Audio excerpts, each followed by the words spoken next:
Last night, we talk about this story on the pod, but we also go into it a little more, so it's fine.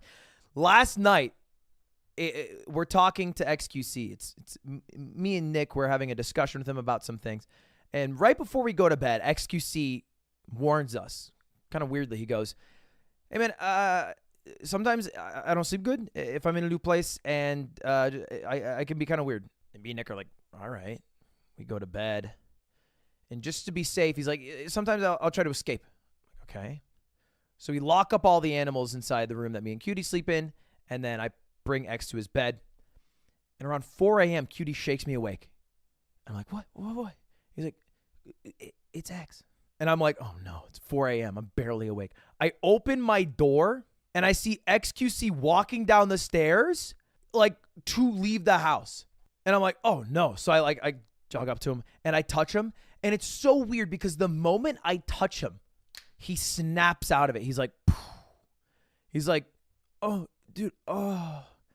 And it's like he realized that he has been sleepwalking because he has night terrors.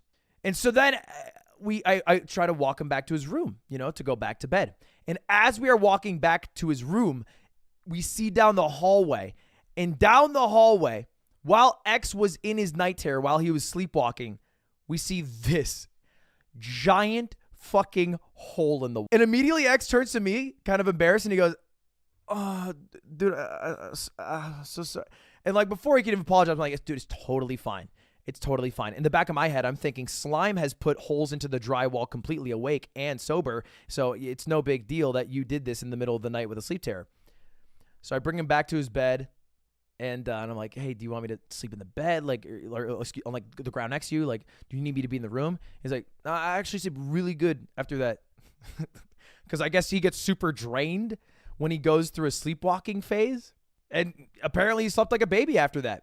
The story doesn't end there, by the way, because Slime came over to our house today to record the Yard podcast, saw this hole in the wall, got jealous that XQC made such a large hole, and then tried to punch a hole in the wall as well and couldn't.